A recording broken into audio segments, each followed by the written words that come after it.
Hey everybody, my name is Jesse Collins, and I want to tell you all about my show, the Gentleman's Wrestling Podcast, here on the Voices of Wrestling Podcast Network. On the Gentleman's Wrestling Podcast, we do a thorough analysis on the biggest issues and trends within the pro wrestling industry.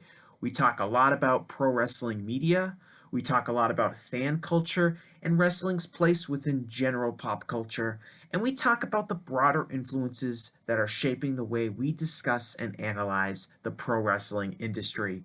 We've had some of the brightest minds in the pro wrestling intelligentsia on the show, including WrestleNomics host Brandon Thurston, both Rich Craich and Joe Lanza from the Flagship Wrestling Podcast, Trevor Dame from the Through the Years podcast, and a whole lot more.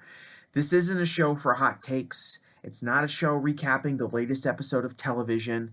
This is a show focusing on the biggest topics in pro wrestling and doing a deep dive on the real stories behind the surface level analysis you might find elsewhere. The Gentleman's Wrestling Podcast is available wherever you get your podcasts, and we'd really appreciate it if you gave us a try. Thanks. Time is precious, and so are our pets. So time with our pets is extra precious. That's why we started Dutch. Dutch provides 24/7 access to licensed vets, with unlimited virtual visits and follow-ups for up to 5 pets. You can message a vet at any time and schedule a video visit the same day. Our vets can even prescribe medication for many ailments, and shipping is always free. With Dutch, you'll get more time with your pets and year-round peace of mind when it comes to their vet care. Hello and welcome back to Jumping Bomb Audio, the #1 show all about the world of joshi pro wrestling. My name is Taylor and I am joined as always by my very good friend and co-host Kelly. Kelly, what the hell's going on? Yeet. Kelly, you and I don't know how this episode will be because both of us had to wake up very early this morning to watch a very long show, and some of us had technical problems. That means they couldn't finish the show before recording this. Yay! Woohoo! So, How do they always know when we need to record and are just like, you know what? Big show that day. Yeah, it's like that's when we've got to put it. Yep. This is Jumping Bomb Audio. What are we going to be talking about this week? Well, we are going to be talking about the just concluded All-Star Grand Queendom, Stardom's biggest show of the year and their biggest show ever. Spoiler alert. From Yokohama Arena that just concluded. We will be talking about everything else happening in joshi, and of course, we will be talking all the action from a big Wrestlemania weekend featuring joshi action beyond compare. I couldn't think of anything like so much. A lot of joshi action. Many joshis. Yes. A lot happening there. We will be talking about some other shows that happen, and we will be talking about upcoming joshi, which goes into Golden Week. We are here at another Golden Week for joshi. But before we get into that, we got to do the plugs. Follow us on Blue Sky at JBomb Audio. You can follow Kelly and myself also on Blue Sky. Kelly at Comic Geek Kelly, me at Tamaimbo. Subscribe to us on your podcast app of choice. And if that app of choice is Apple Podcasts, we would really appreciate a 5-star rating and review. And if you're feeling extra generous, you can donate to the show at redcircle.com/shows/jumping-bomb-audio. So let's get right into it. We are talking All-Star Grand Queendom Stardom show from Yokohama Arena. That just happened today as we record. That's April 27th in front of 7,503 fans. The all-time Stardom record. Kelly, what'd you think of the show? Show of the year contender, easily. Right now it's the front runner by quite a wide margin. I should say that a few minutes ago, I did refer to some technological problems. That would be on my end. I have seen the whole show except the main event. So I feel a bit odd. I think if the main event is very good, which I think it will be, if I had to predict, I would be close. I think there's one or two matches I might be a little bit lower than the consensus on, but a very strong show, up and down. Yeah, and though I do think this was an example of Stardom poorly miking their crowds. I also think it was a very big building generally, because I could sort of hear people making noise, but it wasn't getting to where it needed to be. No. It didn't feel like a show where people were sitting on their hands. It just felt like a show where I couldn't hear the people making noise. Maybe I was in tune with that after watching 8 million shows WrestleMania weekend where the crowds were not properly mic'd. Yeah. So anyway, this show, it was very long. So long, in fact, that the Samurai broadcast of the show cut off. That's wild. Before the conclusion of the main event. Part of those technological problems as to why I haven't seen the main event.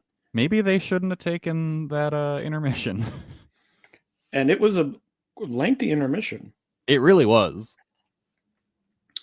But anyway, what was in the show? Well, it started with, of course, a pre-show Rumble match. Hanako defeating a whole host of people, pinning Miyu Amasaki in the end to win that Rumble. Kelly, you watched this Rumble?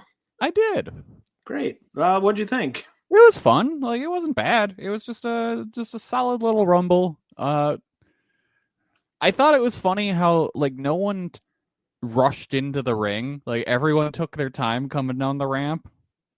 I do feel like Waka Tsukiyama is the most unintentionally hilarious wrestler to ever exist. Just like the things she does are just funny in a way I can't really explain. Like just as she's walking, she just turns to the crowd and goes, "Hi!" It's like what? Why are you doing that?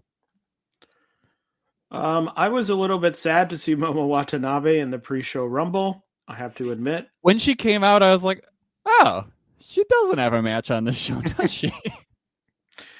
I thought the highlight was the very brief Azusa Inaba, Maya Fukuda, a.k.a. Kyoka Kotatsu, a name I will never remember. Nope.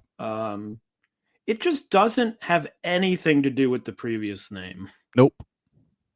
It's not like, I guess you have some of that, but it's just they're two different names, and I'm like, oh, it's Maya Fukuda. Yeah, I knew her in that name long enough that it's going to take me a long time to get used to this new one, if ever. But I liked her brief interaction with Azusa Inaba. That was, I think it was Azusa, because I don't think Tomoka had come out yet. Other than that, just getting some faces on the show. And yeah, good closing stretch in the final bits with Hanako and Amasaki. And then it looks oh no, never mind, ignore me.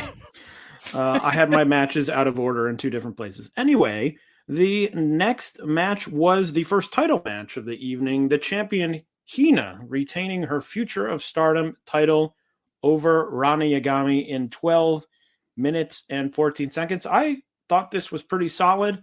I thought they had some good near falls in the end, near the end of the match. Got me on a couple because I thought that Rana had a good chance of winning. So there were a couple pins. There was actually one, I don't remember which it was, but I fully thought, oh, it's over. And I went to go on my phone to write a note, and then there was a kick out. So really got me. But a solid opener. There were 2 times in this match that Hina didn't kick out quick enough. And I think one of those was probably when you went to go take notes. But there was 2 times that, was it Daichi or was it the other guy that was reffing? I don't remember. I- I thought near the end of the show, I haven't really noticed any of the refs doing anything weird. Yeah, So, whoever it was had to pull up twice from counting 3 for Hina, like twice in a row, and I was kind of like, well, it's obvious who's winning now. So that was kind of a bummer. And I really feel like this is like a systemic problem in Stardom. I feel like I noticed this more in Stardom than all of other wrestling combined, with people almost missing kickouts or the referee having to pull up. It's very weird. Like I don't know if it's just how they're learning in the dojo or what. But maybe they should cool it on the 2.99s. But well, I have some kick out stuff later, not Stardom related, but other company related. So maybe it is a full whatever. Yeah. But other than that, I thought it was a good match. It just kind of got derailed near the end for me. I ended up going 3 1/4 on it. The next match was a singles match. Sayaka Kurara defeating Tekla in 12 minutes and 49 seconds. Now, Kelly sent me a message. I knew he was watching this match. He sent me a message halfway through. So, Kelly, I will let you go first. I surely hope the ending of this match is what it appears to be, and that Thekla is gone. Because I have no time for her anymore. Like, I really did not like this match. I hate her whole shtick. We've seen the spider shit a million times. It's not impressive anymore. The fucking post-match sucked so bad. I never want to see Taro Okada as a character ever again. Bad. Didn't like this at all. I hope she's gone. Go to NXT. Go see what Chef Michaels can cook up for you. My one note I had during this is I believe commentary compared Tekla to Stone Cold Steve Austin. What the fuck? Because I heard them go up, blah, blah, blah, blah, Stone Cold Steve Austin. And I was like, what? I mean, I guess. That was the solution. They should have just fired him when he was causing all those problems. Mm-hmm. I thought it was fine. I was nowhere near as upset, clearly, as you were about this. I did laugh at Okada standing up and being like, Tekla, you are now in Cosmic Angel. That was good. That was actually very funny. Which made me laugh. It's surprising that now would be the time that he would be like, you are fired, after he was also attacked WrestleMania weekend. Yeah. On that show, you think he would be like, oh, you're fired. You think at least now he'd be like, oh, you just lost. Like, ha ha ha. But then he's like, you're fired, Is she fired? We'll see what happens. But I thought it was mostly inoffensive, and fun for Kurara to get the pin. But I don't hate the storyline, but I'm sort of just like, I don't really care about, oh no, I must protect the idols of Stardom from this person. I'm like, I don't really care if they're idols or not. As long as they wrestle well, like, they can be any type of person. Exactly. I hope she does not return under a mask called like Thathadita or something. That's my nightmare. Super strong, not sexy Stardom machine. I don't know what's the opposite. Super spider machine. Oh, there you got it. That's why we brainstorm. So yeah, the next match was another singles match. Yumika Hoda defeating Rina in 10 minutes and 2 seconds. I thought this was aggressively fine. I didn't really care about it, and I'm over it. Yeah.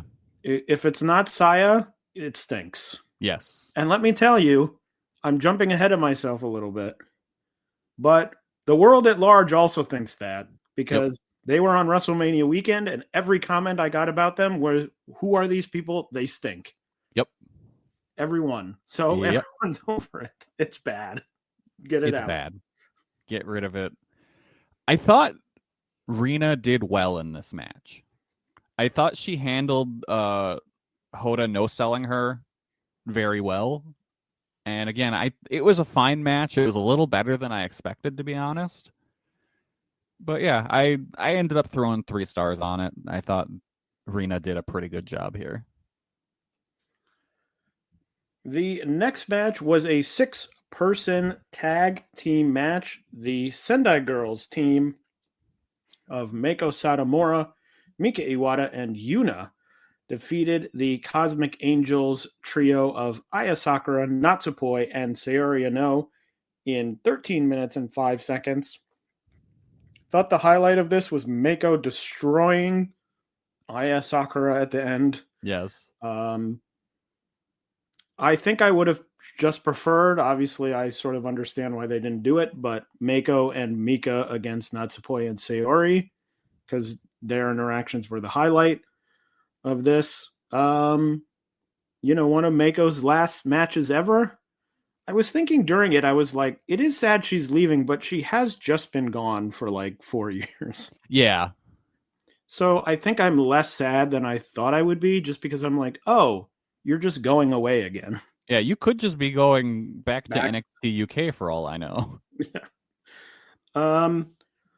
But other than that, I thought it was pretty standard, nothing out of the ordinary, except that ending. Mm-hmm.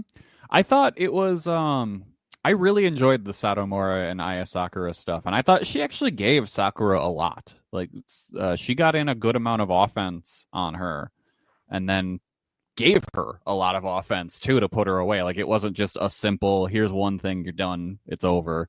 Like she had to use quite a bit to put her away. So I thought this was a good showing for Sakura, and it kind of made her like the main character of the match, essentially.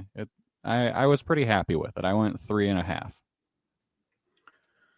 The next match was a no DQ match, no disqualification match. Suzu Suzuki defeating former stablemate May Sierra in 15 minutes and 55 seconds. Kelly, I'm fascinated to hear what you think about this match because I found it very strange in a way. Interesting. Okay, I loved this. I thought it was fantastic. We get a good double juice. That's always good.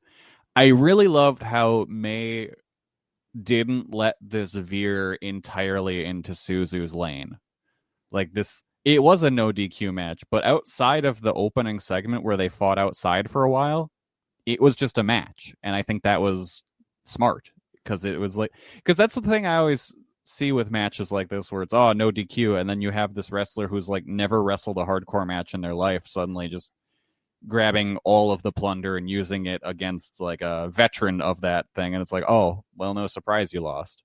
So it was just like, yeah, this was mostly a high speed match, which made a lot of sense, and they put a lot into it. They both dropped each other on their head a bunch and bled a ton. It was awesome. I thought they really over delivered. I went 4.25 on it. I was very happy with this one. So I went 4 stars. I liked it, but why'd you hate it? Why'd you hate it, Taylor?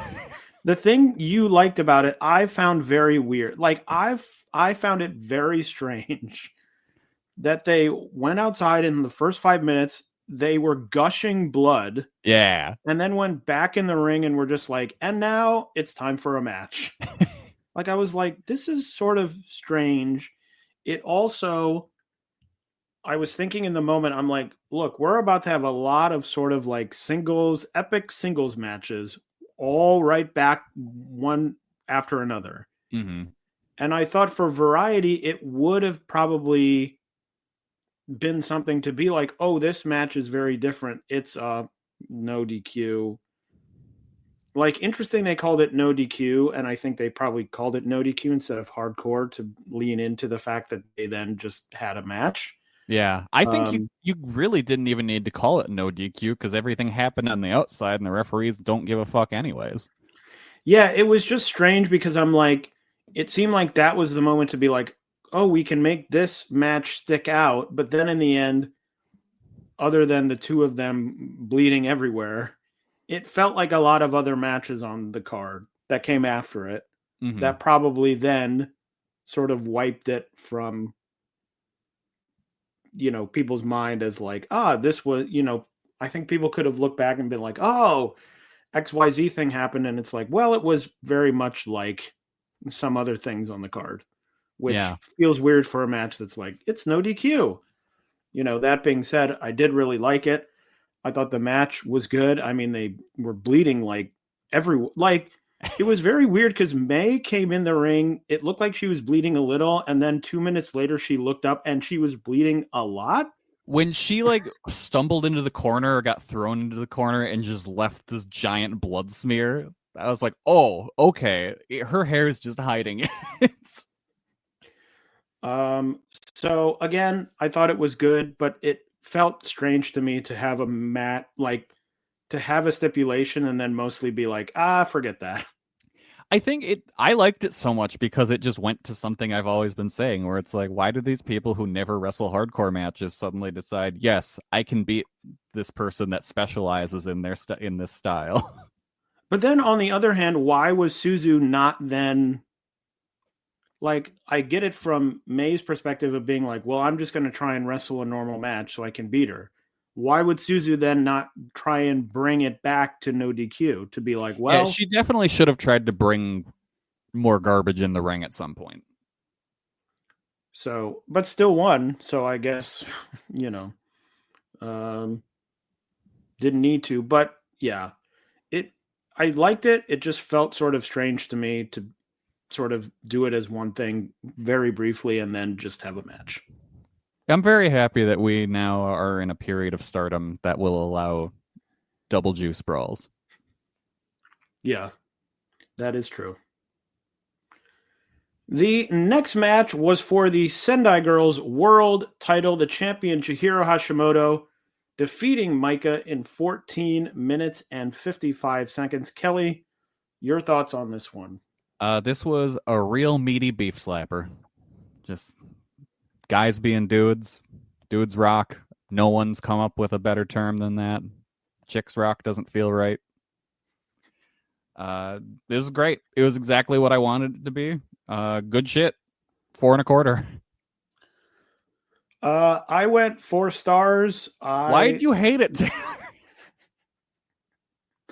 I really liked it. Obviously, Meiko is good, but in these matches, I just watched Chihiro, and I'm like, she is so good. Yeah. She also does a lot of things that no one else does. She does those swinging club strikes during strike exchanges that I really like. And she did something early in the match. I don't know if I'm going to describe it properly, but she sort of pushed Meiko down so she could run the rope and then knock her over. She pushed into her to get a push off or something. I don't know. That's a terrible description of what happened, but she just does the little things very well. And then of course, kind of like the lucha hip check or the shoulder check. Yeah, a little bit. I would have to go back and find it so I could actually describe what happened, because I was sort of like, oh, that was cool. And then waited 5 minutes to write the note down and was like, oh, it was a push. She's just great. I mean, she does the little things well. And then, of course, near the end of the match, she can just pick people up and throw them down very hard. So I very much enjoyed this and went 4 stars. Good stuff. The next match was our Goddesses of Stardom title match. The Stars duo of Hanan and Saya Ida retain their titles, defeating Hazuki and Koguma in 14 minutes and 26 seconds. So I was wrong last week in my prediction that FWC dropping the titles would mean they would win here. I wonder if they dropped the titles because they were losing here. And Oz didn't want their champions losing. Yeah, I guess so. There was I saw somewhere, I don't know who wrote it, that maybe FWC would leave Stardom, which is why they didn't win. Yeah, I saw something about that. Maybe they just really enjoyed working Oz and were just like, fuck it, let's go freelance. Or go to somewhere else. No. No, don't go there. Don't go to the Hat Man. I really liked this match. I thought it was really good. I liked Hanan just yeeting people around, throwing people around with some of those judo throws. The muscle buster on the apron, Oh, that I was thought sick. looked really good. Was great. Shoot headbutts, jumping bomb audio is pro Yep. on that topic. So I thought it was great. I went 4.25 stars. I hated this match. I was only 4 stars. Ugh, Kelly. God. If you're I not going to know. have anything good to say, I'm going to find a different co-host. I was very happy to see Hanan and Saito win, just because I love this team and I really want them to have a long reign. So it was cool to see them retain. Just awesome action throughout. Hanan ate so many hard slaps from Hazuki. Like, that was awesome. Just great stuff. Really wish they would get rid of the weird AI ape that's in their opening entrance video thing, but other than that, good stuff. 4 stars. Kelly, I think we're on the losing end of the idea of putting AI into things based on the world that we live in, sadly. But when I was at a fucking AEW, what was that, 2 weeks ago or so for 3 weeks? A month ago? Jesus. For Collision, I noticed like they have the frat party group, and their entrance has clearly AI frat house in it. Because none of the doors or windows match. Cool. Anyway, moving on from that depressing topic, the next match was an IWGP Women's title match. Shuri defeating the longest reigning IWGP champion of all time, including the IWGP Men's title. Holy shit, really? 735 days, I believe, is the number. Mayu Iwatani losing the title to Shuri in 21 minutes and 54 seconds. Kelly, this is the match. I have a feeling I'm going to be lower than everyone because I went 4 stars. The cage match rating currently is 9.8, essentially. Where were you? Brother, guess what? You're not the lowest. 3 3/4. Wow.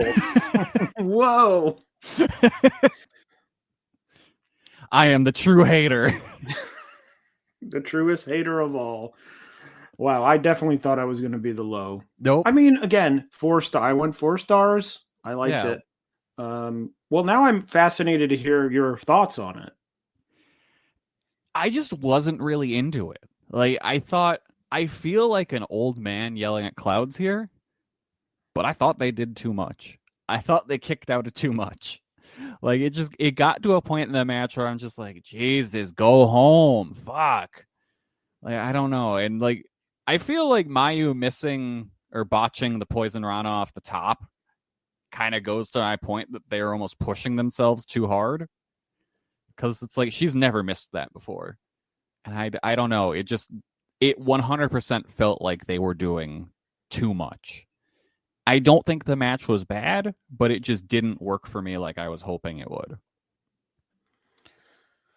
I would say, I think my thing is, and I've talked about this on the show before, and I think it's most highlighted on the bigger the shows get for Stardom, the more it is highlighted, because I think the more the roster leans into the idea of, it feels like on these big shows, they have a lot of singles matches. This was the third, I would say, big, quote unquote, big singles match of the show. I'm counting Suzu and Mei Sierra, Chihiro and Maika, and now this. Yeah.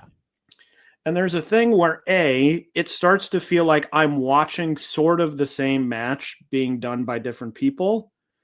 And the idea of it really feels to me on these bigger shows like it is women trying to do New Japan matches. Yes. And not women doing joshi matches.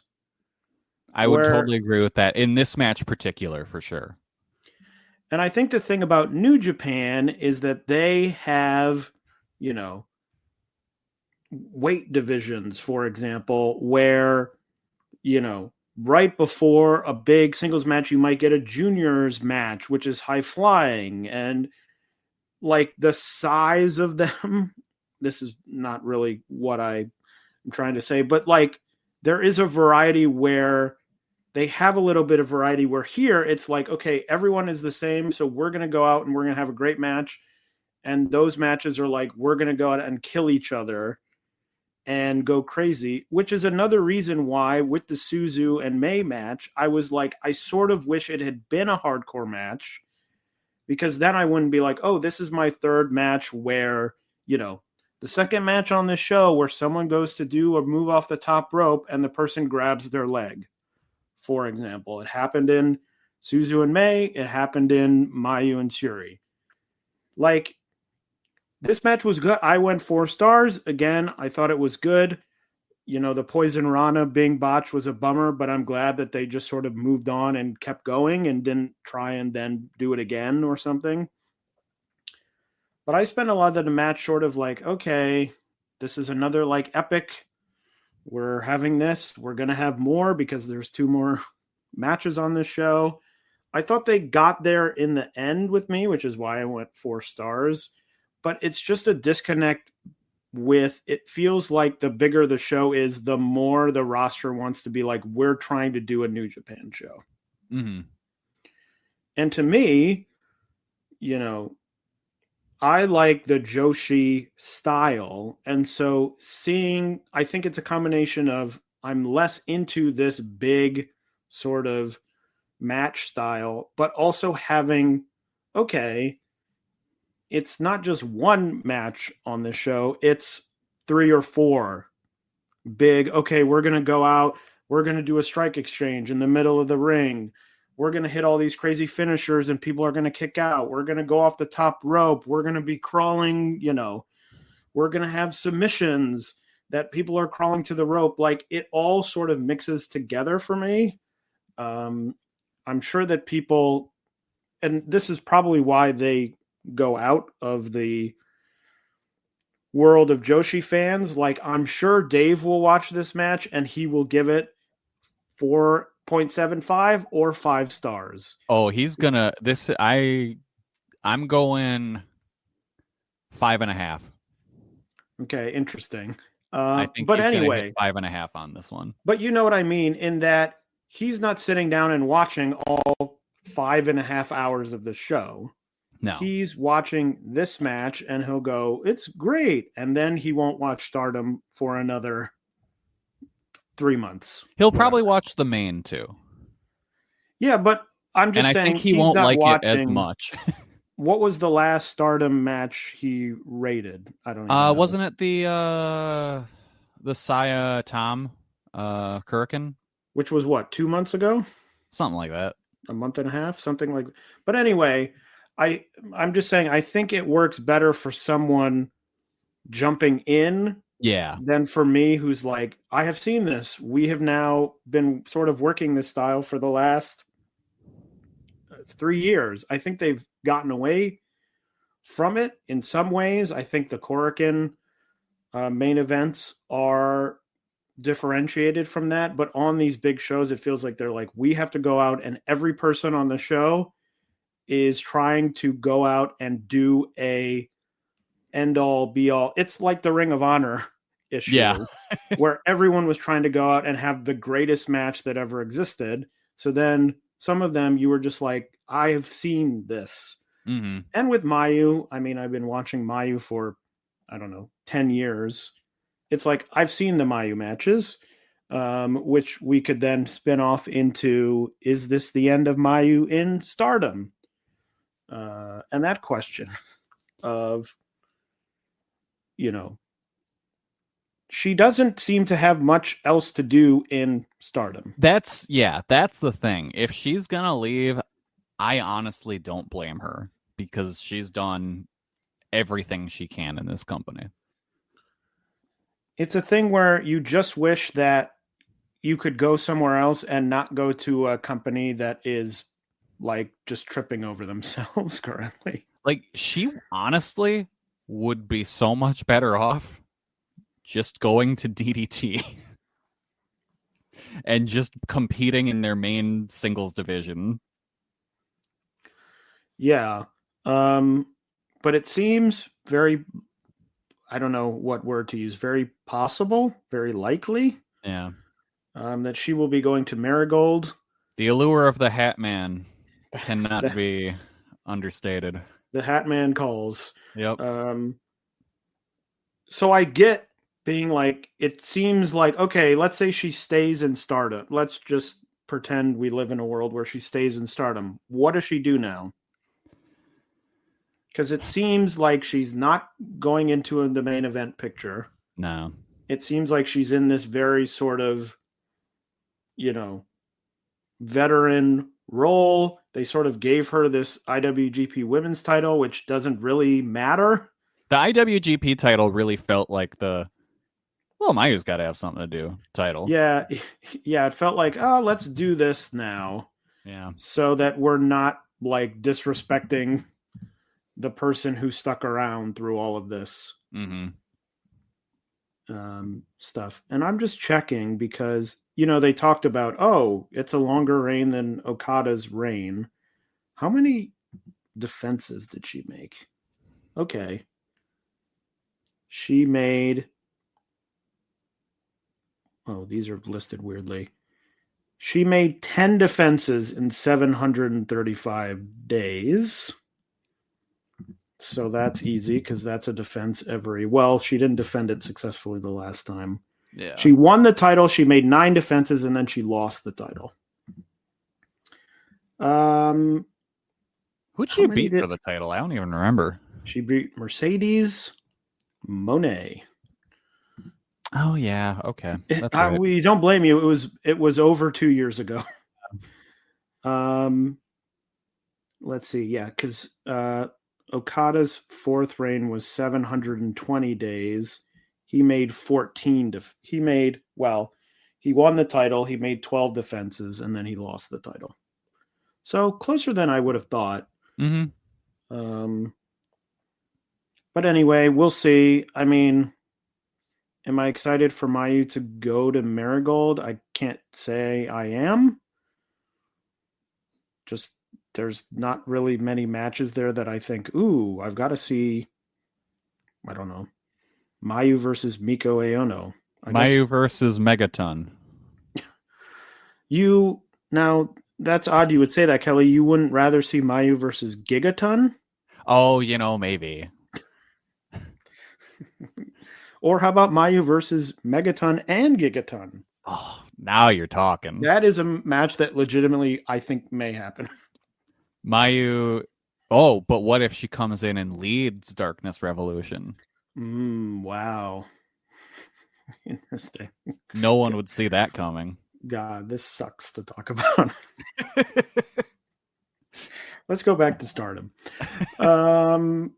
Anyway, yeah. So, okay, Kelly and I very, very similar. Yep.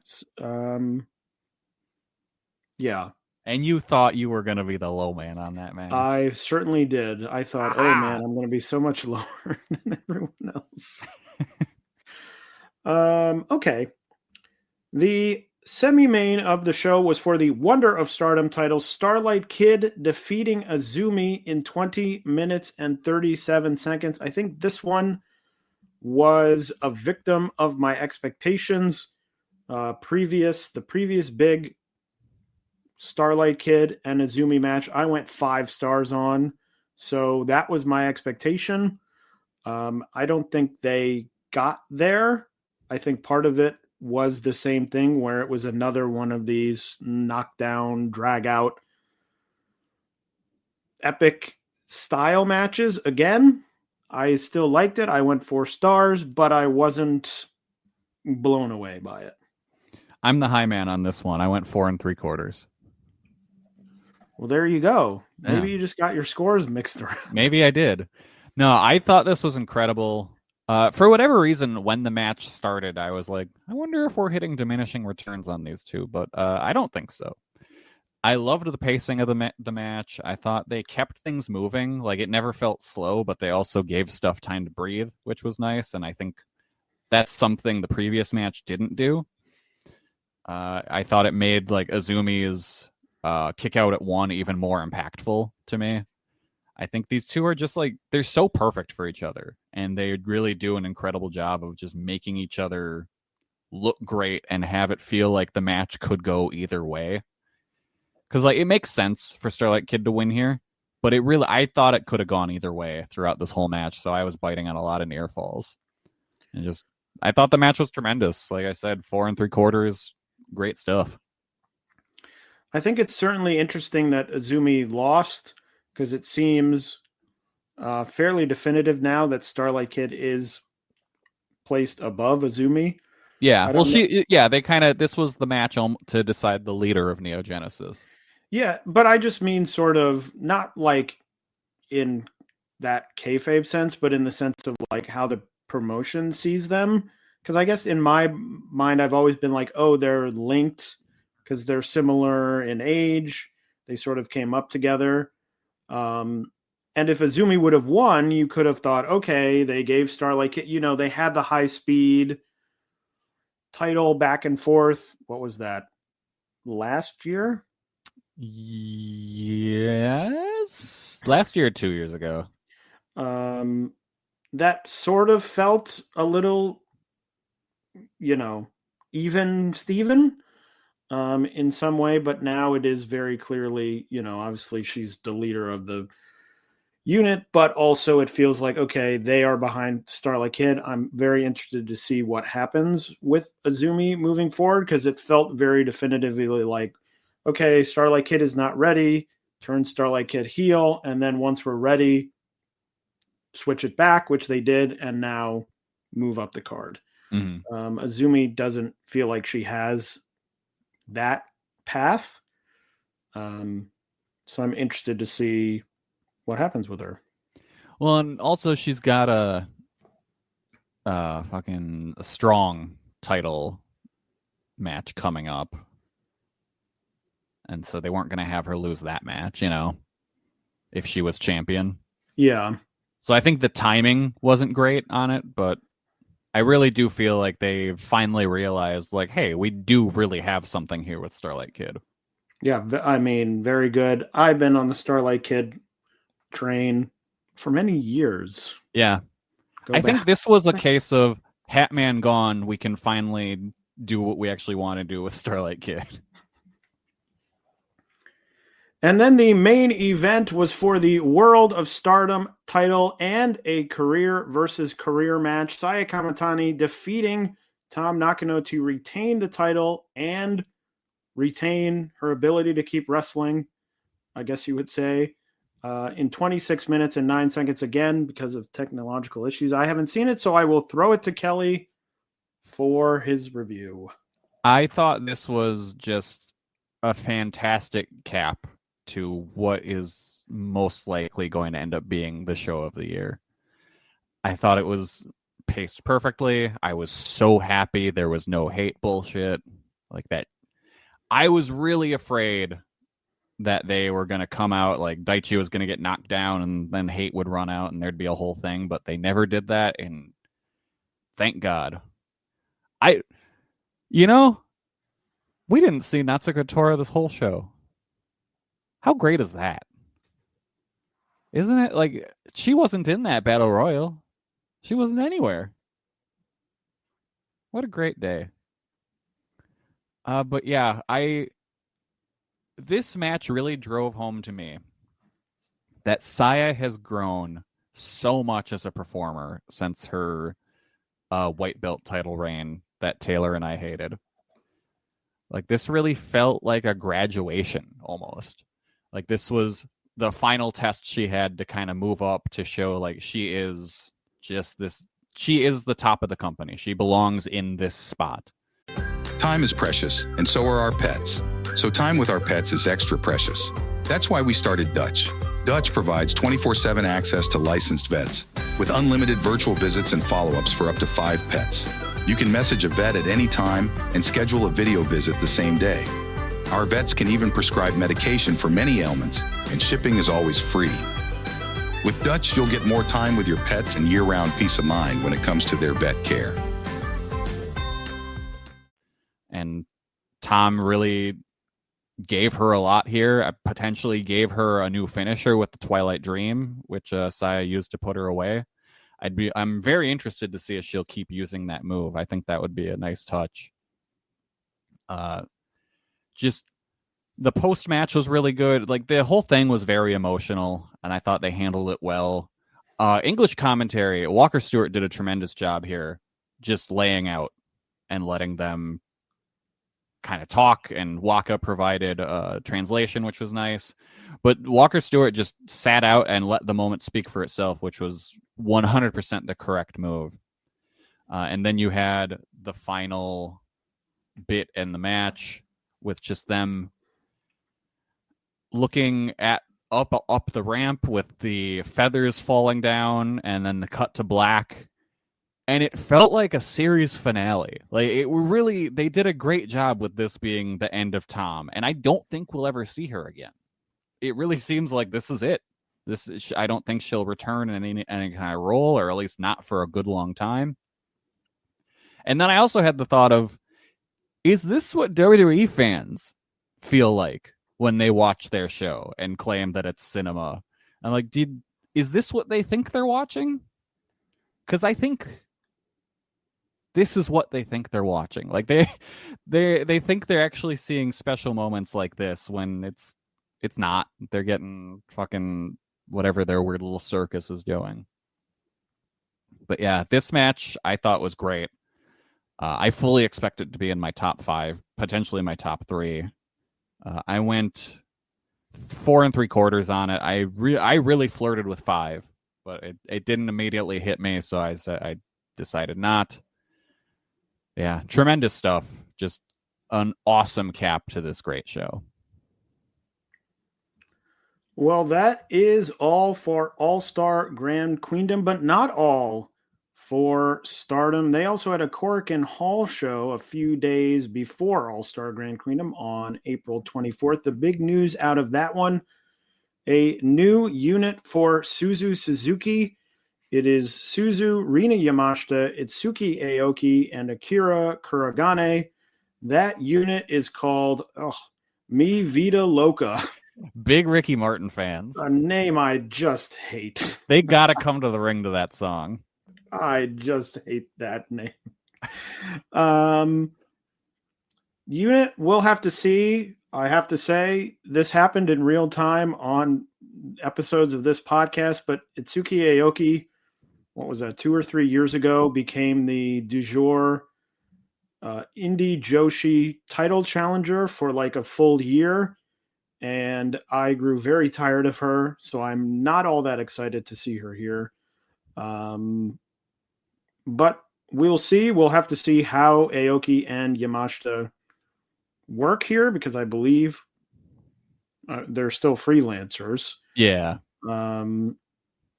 So an interesting unit. We'll have to see. Maybe now that they've allowed blood, they'll let these people run around and make everyone bleed.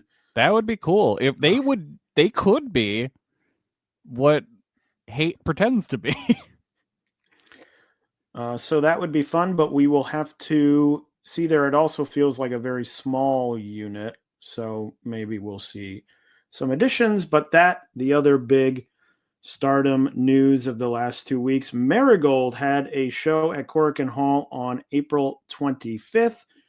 That had a twin star title match, Nanae Takahashi and Sari Yamaoka retaining the tag titles against Darkness Revolution, Chiaki and Misa Matsui. Mai Sakurai and Mirai defeated Utami and Victoria Yuzuki in a tag match. That was part of the story of Utami demanding that Mirai get some wins before she gets the title challenge. And then the main event of the show was a Gauntlet 10-person tag team match between Team Marvelous and Team Marigold. I thought this was an excellent match. I thought it was very fun. Thought a number of people came away from the match looking very good. I thought Kazuna Tanaka, who started for Team Marigold, looked very good.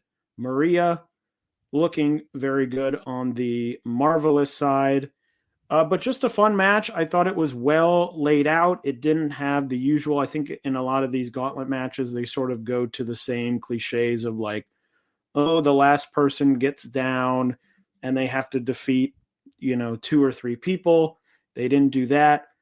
I thought Sonny and Stewart on the English commentary were very good. I think it would have been very easy for them to lean into sort of the like, rah, rah, we're Team Marigold and we're rooting for them. But they really didn't. They did a really good job of putting over really all the Marvelous wrestlers in addition to the Marigold wrestlers. Now, Kelly, I mentioned earlier the thing about counting pins and what's the problem going on there. Yeah. I will say this match had 2 issues, and considering it went, I don't even remember how long it went, 40 minutes or something. Not terrible. There was one, the second elimination, shoulder was clearly up and the pin got counted, which I was like, ugh, that's bad. And then there was later in the match, Maria and Natsumi Shozuki were wrestling. They were doing the sort of classic spot of Shozuki had Maria in the triangle choke, and then Maria did the lift into the power bomb out of it. Mm-hmm. But it took them a long time to get Shozuki up. Oh, it so should they were have been like a pin. In the prep position, and I'm like, she's being pinned. She's being pinned. Hello. Yeah. There was no pin being counted. I was like, come on now, please. But I went 4.25 stars. I thought it was really good. Rossi should be worshiping at the feet of Chigusa Nagayo for allowing Marvelous to come over to this promotion and put some good workers on these shows, because they need it very badly to get some people in. After the match, there was a lot of argument. I think this Marvelous Marigold thing will continue for at least a little while. Magenta, which is Maria and Riko Kawahata, challenged Nanae Takahashi and Yamaoka for the tag title. So that should be happening soon, which should be a good match. But I would say definitely check out that Gauntlet match on the Marigold Show. The one warning is that it is very long between the intros and the entrances. I think it lasts like an hour and 5 minutes or something. So just put aside some time. No, it isn't a quick 20-minute match, but worth watching there. Kelly, you'll be happy to hear that in SEAdLINNG on April 15th, the Mask versus Mask high-speed match ended with a definitive winner. That's good. Kakadita defeating Nasudita, who then unmasked. Who was it? I bet you can guess. So you have one less masked SEAdLINNG wrestler to worry about. Good. Congrats. While most of the Tokyo Joshi roster was over in America, they did a show in Japan where in the main event, Himawari defeated Uda Takami to become the number 1 contender to the International Princess title. That match will be coming up very soon. In Ice Ribbon, there was a tag title change. Arisa Shinose and Misa Kagura defeating Karari Wakana and Miku Kanai to win the tag titles there. In Diana, they had a show on the 27th at Korakuen Hall. Hanukkah defeated Soy to win the Crystal title, the vacant Crystal title.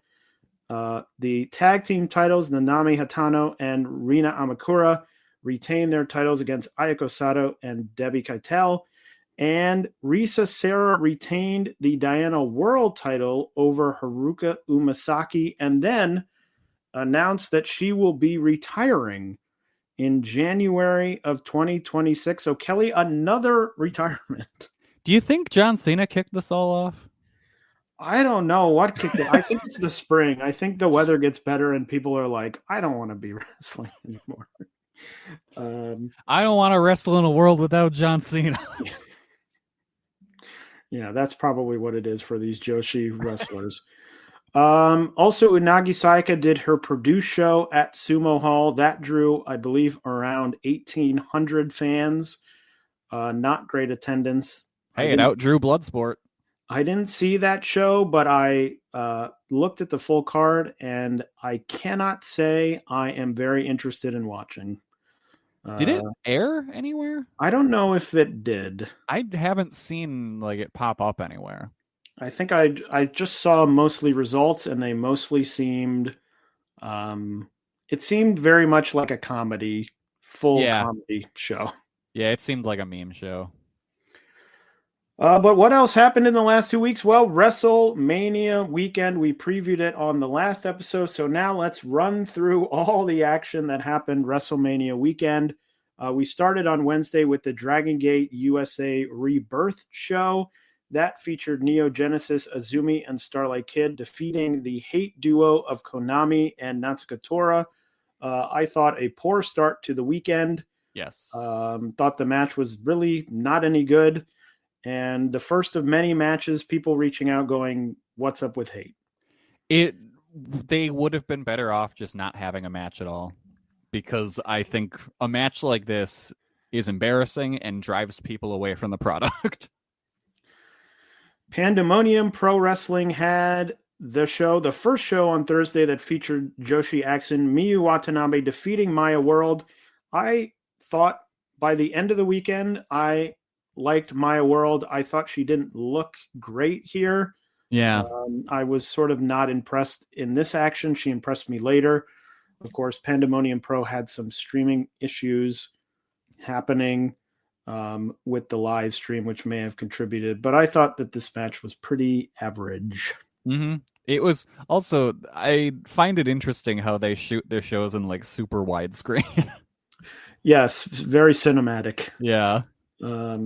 Stardom had their first of two shows, American Dream 2025 in Sin City. Won't go through the whole show, but we'll just say we had not had the cards when this show came out, when our last episode came out, I should say. And it's sort of glad we didn't, because these cards were very average, and here they produced a very average show. Yeah, I don't think Stardom won themselves any fans this WrestleMania weekend, because these shows were not great. I think it's always going to be hard if you put yourself behind a separate paywall to win anyone over, which this was, because it was on Triller for separate cost. Maybe could have helped being part of some streaming, Triller Plus or whatever. But I thought that this show overall, it started with terrible technical problems. They took an intermission partway through, which was so stupid. The show started with Ram Kaichao coming out to the Cosmic Angels music or something. And then they went, oh, stop, we're going to redo it again. And it's sort of like, okay, we'll do that. But, Kelly, the good news is the Stardom show was better than Mickie James defeating Maki Ito in nearly 15 minutes on the WrestleCon Super Show. Possibly, of every match at WrestleMania weekend, the worst match of the entire weekend. One of the single most embarrassing matches I've ever seen. Mickie James should legitimately be ashamed of herself for this performance. What she got, it's wild to just get so gassed that then you're like, all right, hang on, I need to go cut a promo, and for whatever reason bury the most prominent journalist in the scene while I'm cutting the promo. And then I gotta tell my opponent to sing a song. Whew. And then, have just such a shit match. And poor Maki Ito does not deserve... She is not at fault for this being shitty. Mickey James fucking sucked so bad in this match. Like, I don't.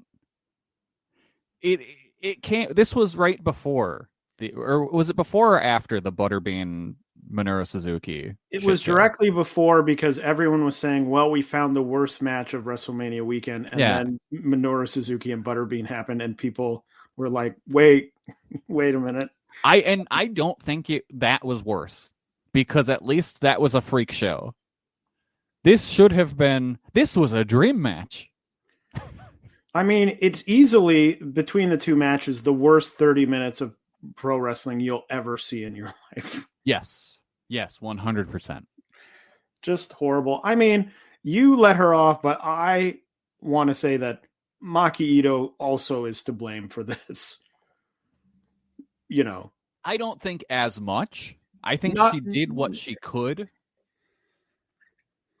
Not as much, but her Americanizing her act is part of what enables something like this to happen. Yes, very much so. And the, leaning into the singing and the whatever and the blah, blah, blah. It was bad. It was very, very, very bad. Yeah. Anyway, also on that day, West Coast Pro Wrestling had Vegas Vacation. On that show, Johnny Robbie retained the West Coast women's title against the Great Sakuya. I don't know. I guess I'm like the number one fan of Great Sakuya, because every time I see her, I'm like, oh, she's fun. And then I read the comments and everyone's like, she stinks. And I'm like, I think she's, it's not the greatest act I've ever seen, but I enjoy watching it. At the end, I was sort of like, oh, that was nice enough. That was like 3.5, 3.25 stars. Like, it was fine. I'm not blown away, but I enjoyed it. Then also on that day was Spark Joshi presents Lady Luck. Kelly, I have to say it's crazy to me that Spark does 2 or 3 shows a year. Mm-hmm. And like 50% of the show revolves around this heel unit that no one who goes to the show knows anything about. They did it last year. It was like, oh, these dastardly such and such people are interfering. How could they do this? I'm like, who are these people? I've never even seen them in my life. And if it were one match, I would be like, okay, you get your sort of, interference stuff. It's like the whole top of the card. Yeah. Is like people are running in. Oh, someone's back. Oh, they're interfering. Oh, they're doing this. I'm like, oh my God, why? Like, no one is it's another thing. No one knows the Spark Joshi lore. Yeah. But again, you're behind your own paywall because they were on Triller for $20. I don't ever watch these shows now and think, I've got to watch more Spark Joshi. No. Because the whole thing is, and the thing I think that has been lost in all of WrestleMania weekend, although there was one show that did it correctly, go out and have good matches. Yes. That's what gets people to be like, whoa, I want to watch more of that. Not, oh, I just watched 3 matches in a row where a heel unit interfered. Oh, cool, great. Show me more of that. I can watch that on American TV for free. I think a big part of that is I'm assuming that you were talking about Tokyo Joshi putting on a good show. Tokyo Joshi did put. I guess I could say 2 shows because I was thinking of Marvelous. I think the best show of the weekend was the Dragon Gate Pro Wrestling Revolution show. Okay, yeah. Which had 2 absolutely incredible, insane matches that I'm like, yes, this is great. Yes. But so here's the difference between those. The wrestlers don't give a fuck about Spark Joshi, and they shouldn't. This is a money mark promotion, whereas Tokyo Joshi or Dragon Gate, that's their home. They are fighting to put on a good show to get people in the door for more shows. The Spark Joshi people, they're already in town. I don't think they care. about making sure people show up to another show. They're just like, let me get paid, and rightfully so. I will not blame them for that. Well, no, but I'm saying they're not even being put in a position. No, they're not. Like, they may not care. Okay, that's on the wrestlers, like, whatever. They have no chance. No. If you're going to have I will go out there, I'll have a great match. Oh, but actually near the end, 5 people are going to run in and they're going to be the story. Like, you're being set up to fail no matter what you do in the ring. The match could have been great. This is 4.5 stars. And then, here's 5 people interfering all the time. Then it's the same as if you go out there and you half-ass it anyway. And then, here comes the, whatever they're called, the heels, these 3 random people who never interact here's the dastardly #1 heel of the United States, Sumi Sakai, out to do her usual evil. I'm like, Sumi Sakai is the least convincing heel I've ever seen in my life. Yeah. She looks like the nicest person on earth. So anyway, I agree with you, but I think booking it, you have to set them up. You have to act in a way that you think they're going to come out and give effort. Mm-hmm. But you're just feeding into them if you're going, you're going to wrestle and it won't matter because someone will come out and interfere, and the end will have the ref being pulled, and then who gives a shit? Well, the thing is, the booker clearly thinks this is good because they've been doing this for, 2-3 years now? At least. Well, they've been on, is this their 3rd WrestleMania weekend? I think it might be their 3rd. They've been doing the same shit for 3 years, so they have to think it's good. So anyway, I mean, I think part of it is they think it's good because they get to put on a show and the wrestlers come and are like, thank you for giving us money. This very much feels to me like in my local area, we've got Great Lakes Championship Wrestling.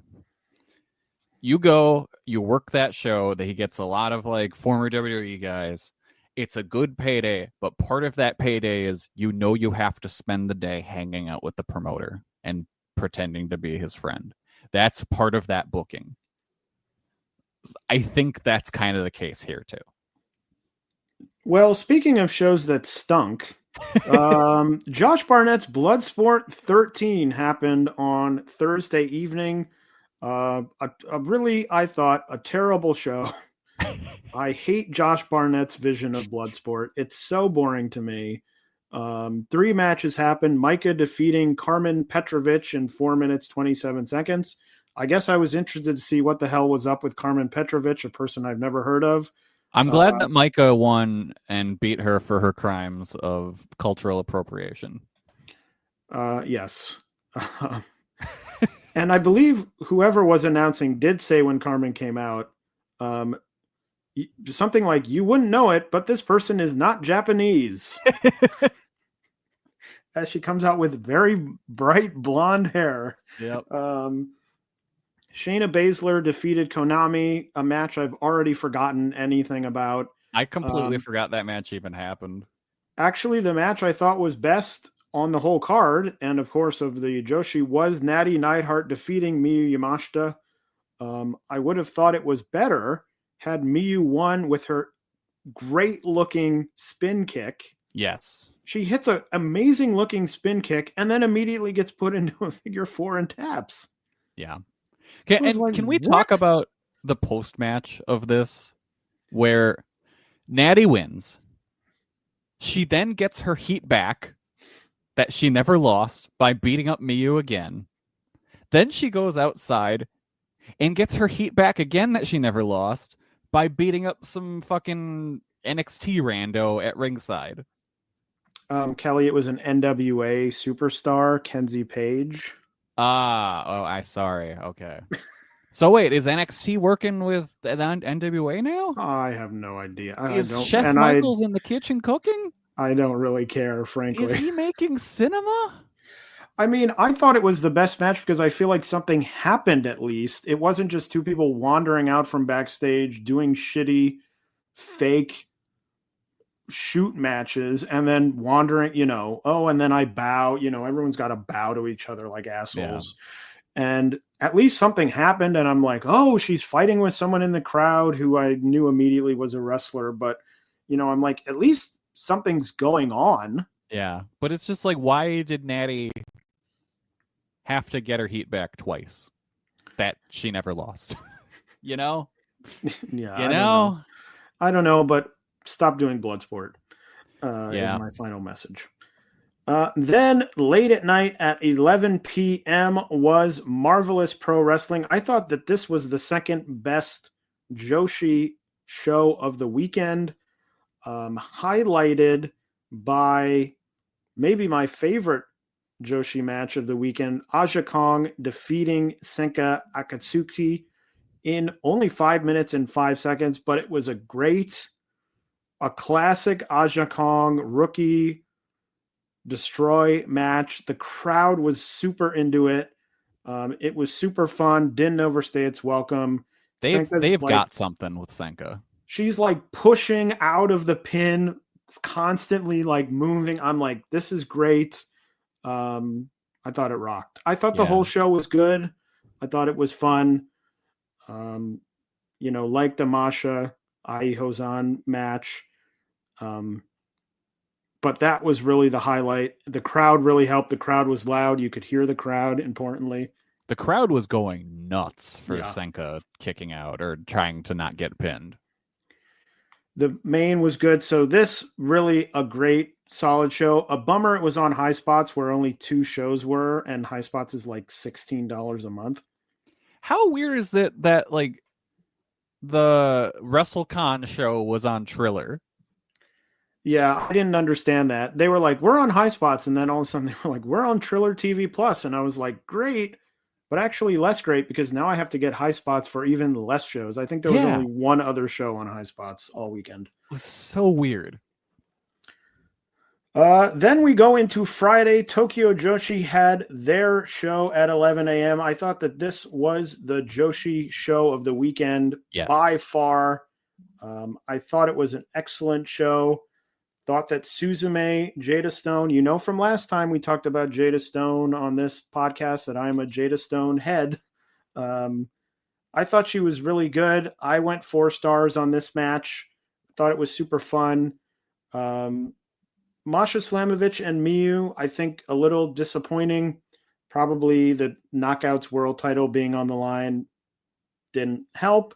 Yeah, that tipped off who was winning. I thought the Princess Tag Team title match was solid. I think I went 3 3/4 on that. And then the main event, really good. I went 4 stars on that. I saw some people dropping in for the show who don't follow Tokyo Joshi, who were actually even higher than I were and were very impressed by Miyu and Mizuki. So good to see. But really, this is the type of show. I remember last year, I felt like the Tokyo Joshi DDT involvement in the weekend was very average. And this is the show. This is the type of shows that they should be presenting on these weekend. This was a Korakuen Hall show. Yeah. And it rocked. The main event was awesome. I went 4 1/4 on it. And I think this is the kind of show that can win you new fans. Yeah. You're absolutely correct. This is what Stardom should have been doing. And I know that they're doing Y'all in Weekend.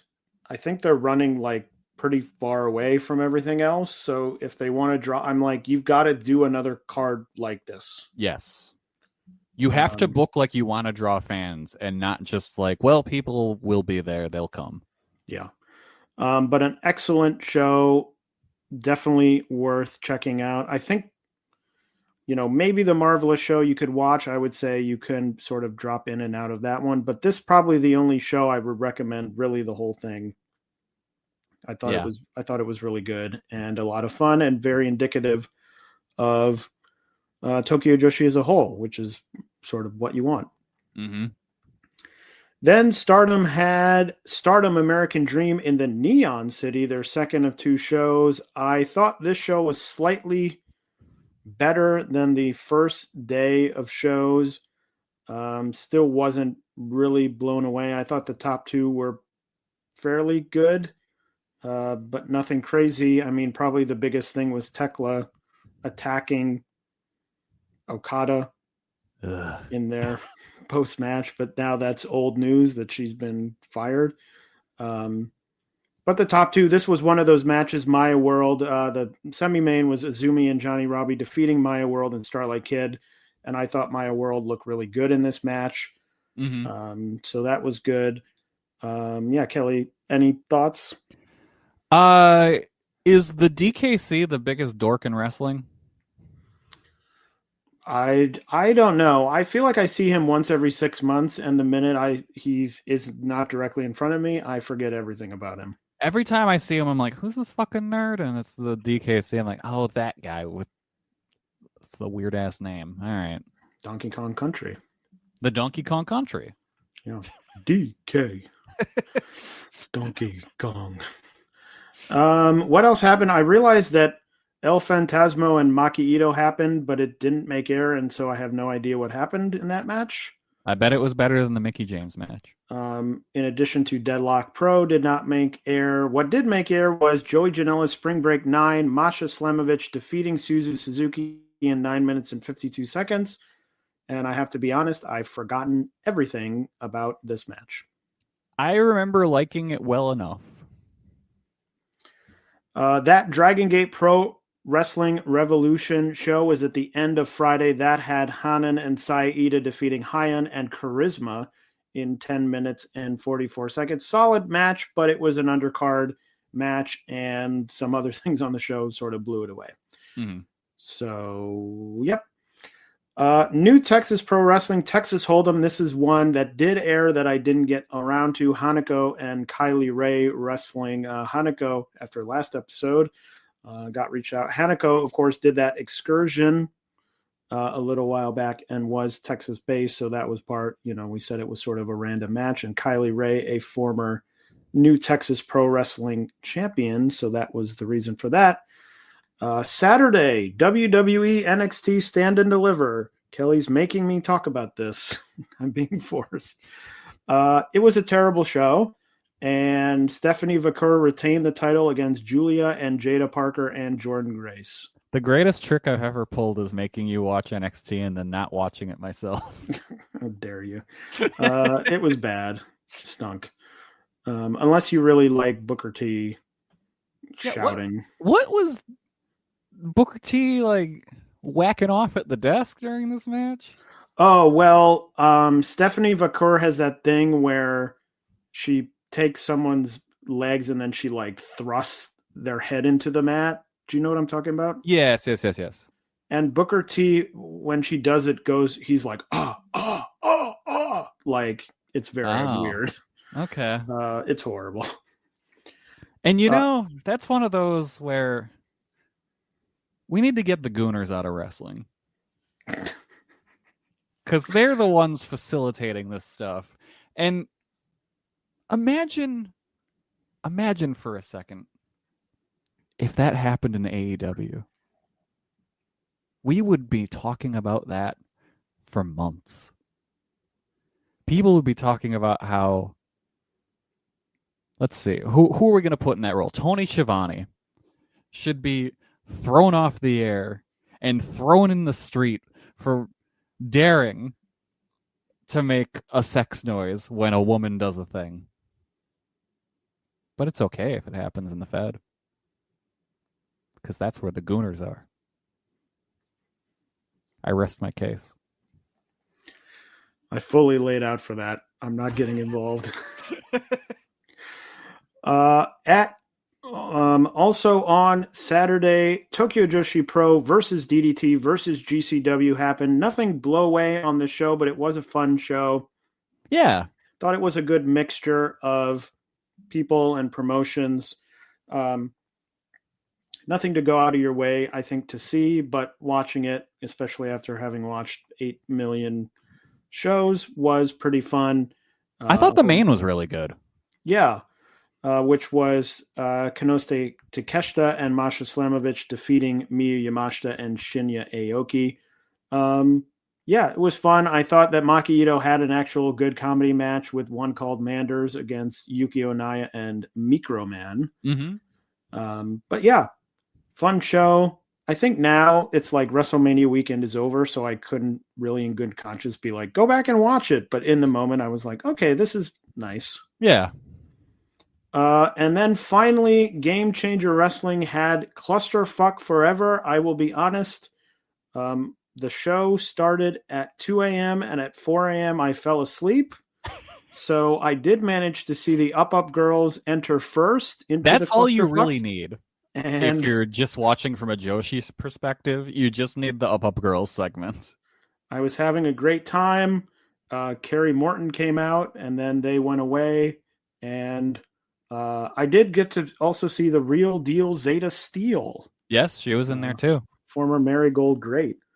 But I loved the bit with them tossing Carrie Morton out and him getting so mad about it that he starts running sprints up and down the outside of the ring.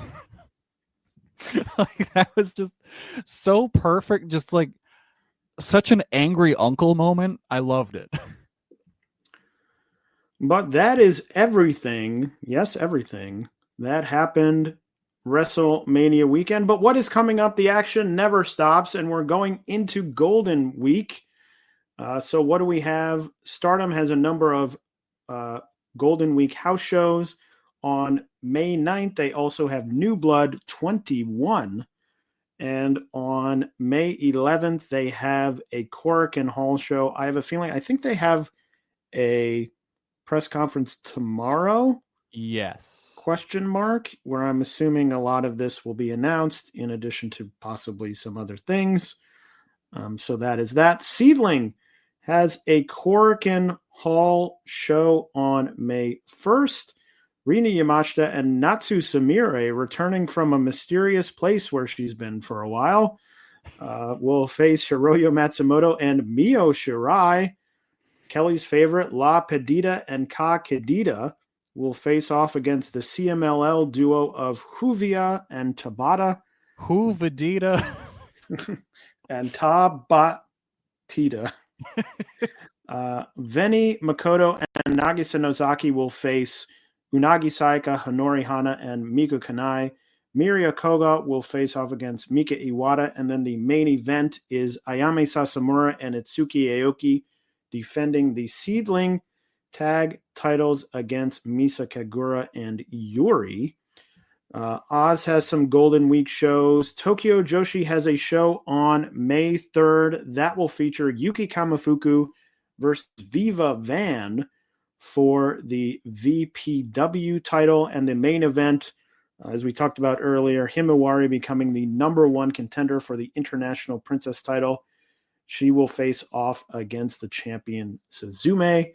Marigold has a Korakuen Hall show on May 4th to cap off their Golden Week shows. The probably biggest show of the next 2 weeks, Meiko Satomura, the final, happening on April 29th. It will be Meiko Satomura's retirement show. She will be in the main event, teaming with Naname to face off against Chihiro Hashimoto and Aja Kong. I personally was sort of hoping for a bigger match than that, but c'est la vie. Yeah, it really kind of feels like, well, I'm not going out on my back. Well, maybe they'll do a, gauntlet sort of thing at the end, or that would be fun. Something like that, but we will see. Also announced starting on May 4th is Catch the Wave 2025 will begin May 4th. It is 9 groups of 4 wrestlers. Oh my God. And the wrestlers are as follows. Here we go. Okay. Yumi Oka, Yuki Miyazaki, Sakura Hirota, Kohaku, Honika, Asuka Goda, Haruka Umasaki, Mizuki Kato, Yuma Makoto, Nanami, Hazuki, Rani Yagami, Akira Kuragane, Yura Suzuki, Ayame Sasamura, Saki, Rina Amakura, Yuko Sakurai, Risa Sera, Momoko Hanazono, Kaori Yoneyama, Itsuki Aoki, Kakeru Sekaguchi, Miyuki Takase, Yuki Mishiro, Mio Shirai, Sayaka Unagi, Marika Kobashi, Natsu Sumire, Koha Kobayashi, Tai Hanmo, Maika Ozaki, Cherry, Mari Manji, and Saran. Damn, almost made it all the way through. That's so many people. That's a lot of people. How many of them make tape in an easily accessible way that don't cost $35 per show? TBD. I love Wave's dedication to just being running weird. the most nonsense tournament every year. I mean, it's so many people. Mio Shirai, her first time in Catch the Wave in 11 years, which is very strange to think about. And the funny thing is, so it's, 9 groups of 4? Yep. So it can't even break down into just like a simple 8-person bracket tournament from there. You're still going to have probably one play-in from there. Nope. You gotta make it as crazy as possible. So. And how many, because is the 4, is that round robin? I believe it is. Hold on, let me see. Because how many ties are they going to end up having then? I'm trying to find more. Oh, there's a conference called Catch the Wave. Is a dynamic 3-day professional development conference hosted by the Women's Business Enterprise Council, Ohio River Valley. Oh. Now talk about a mouthful. Yeah. Anyway, I don't know. I would assume it's round robin. So so they're gonna have to end up having like tiebreakers and stuff too. So that adds even more matches. Let's see. Nope, doesn't say. Well, we'll find out. And also / who knows how many. Yeah. Who knows how many of these matches we'll be able to watch next April. It's entirely possible that this is a tournament that has like one show air. So that is everything coming up in the next 2 weeks of Joshi. And that's it. So, Kelly, it's time for Kelly's Corner. I am happy to report that the rehearsal is back on HBO or Max. And it looks like Nathan's going to fix the airline industry. And I'm very excited to see how he does it.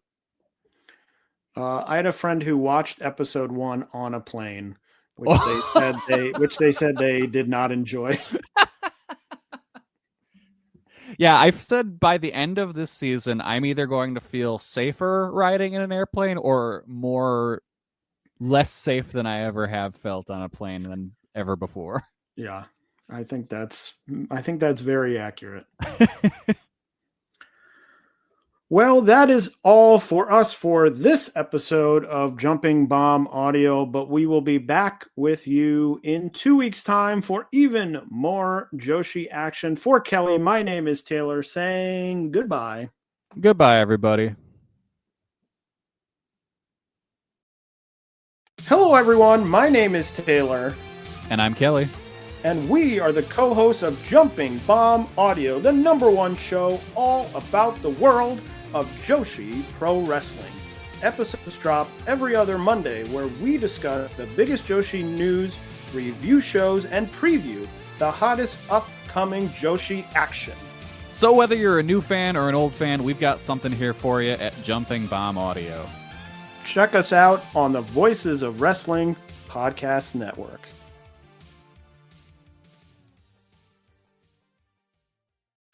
Time is precious, and so are our pets. So time with our pets is extra precious. That's why we started Dutch. Dutch provides 24/7 access to licensed vets, with unlimited virtual visits and follow-ups for up to 5 pets. You can message a vet at any time and schedule a video visit the same day. Our vets can even prescribe medication for many ailments, and shipping is always free. With Dutch, you'll get more time with your pets and year-round peace of mind when it comes to their vet care.